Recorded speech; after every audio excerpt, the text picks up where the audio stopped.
गुरुर्ब्रह्मा गुरुर्विष्णु गुरुर्देवो महेश्वरा गुरुर् साक्षात् परब्रह्म तस्मै श्री गुरुवे नमः।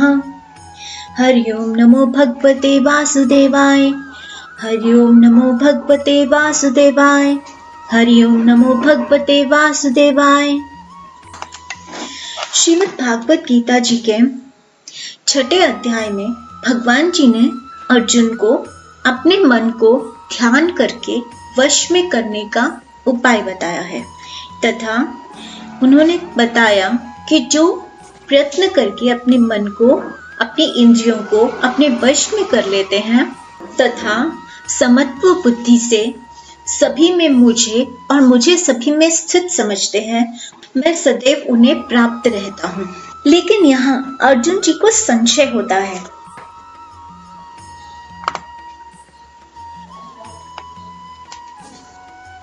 अर्जुन भगवान जी से कहते हैं कि ध्यान योग और समत्व भाव इनमें स्थित होना कठिन है, क्योंकि मन की चंचलता को तो वायु के वेग जैसे वश में करना अत्यंत कठिन है। लेकिन श्री भगवान उन्हें कहते हैं कि कठिन है पर असंभव नहीं। बार बार प्रयत्न करने पर मन वश में हो जाता है। जहां जहां मन जाता है वहां से उसे खींचकर वापस ध्यान में लेकर आना चाहिए। आगे अर्जुन जी ने श्री भगवान से पूछा है कि जिनमें श्रद्धा है लेकिन जो ध्यान करने बैठे और चंचलता के कारण जिनके मन चलायमान हो गए, उन्हें भगवत प्राप्ति न होकर कौन सी गति प्राप्त होती है? कहीं वो भगवत प्राप्ति के मार्ग पर चलता हुआ मोहित होकर, आश्रय रहित होकर, छिन्न भिन्न बादल की भांति दोनों ओर से यानी भागवत प्राप्ति और संसार प्राप्ति से भ्रष्ट होकर नष्ट तो नहीं हो जाता, अर्थात न माया मिली न राम। आइए अध्याय 6 के इन कुछ श्लोकों का पाठ करते हैं और देखते हैं भगवान जी ने अर्जुन को उनके पूछे गए प्रश्न का क्या उत्तर दिया। अर्जुनः उवाच यह अयं योगः त्वया प्रोक्तः साम्येन मधुसूदन एतस्य अहं न पश्यामि चञ्चलत्वात् स्थितिं स्थिराम्। चञ्चलं हि मनः कृष्ण प्रमाथि बलवत् दृढं तस्य अहं निग्रहं मन्ये वायुः इव सुदुष्करम्। श्री भगवान् उवाच असंशयं महाबाहो मनः दुर्निग्रहं चलम् अभ्यासेन तु कौन्तेय वैराग्येण च गृह्यते।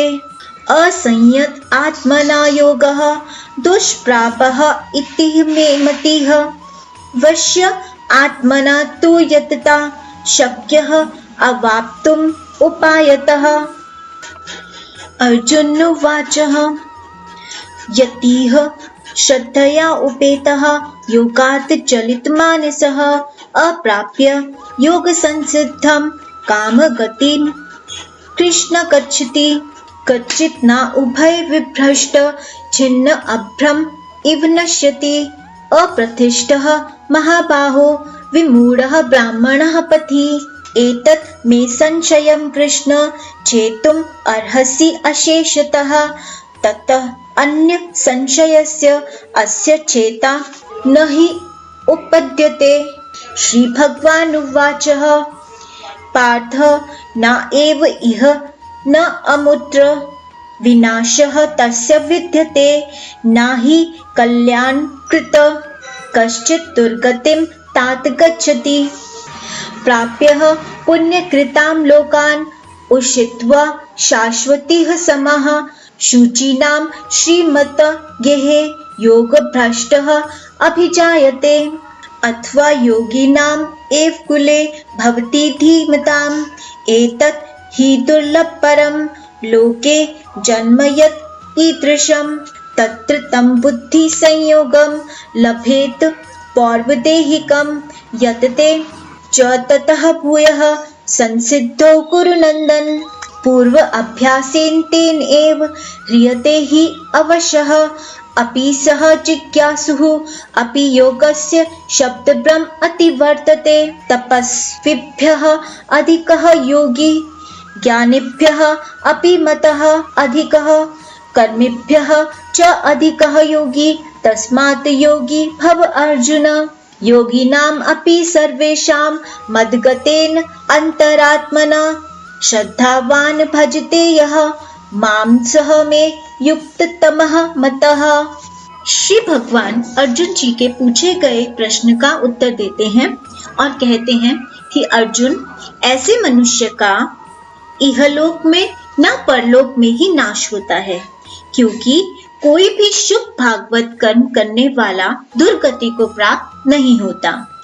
लेकिन वह योग भ्रष्ट पुरुष अन्य पुण्य पावन लोगों यानी स्वर्ग आदि में जन्म लेकर कई वर्ष वहां रहकर फिर शुद्ध आचरण वाले घर या ज्ञानवान योगियों के घर में जन्म लेता है, जो अति दुर्लभ है, क्योंकि उस जीव ने पिछले जन्म में भी योग और समत्व योग का अभ्यास किया है, इसलिए इस जन्म में वे इन योगों को आसानी से प्राप्त कर लेता है, जिसके निमित्त विषयों में होने के बाद भी फिर से भगवत प्राप्ति की यत्न में लग जाता है।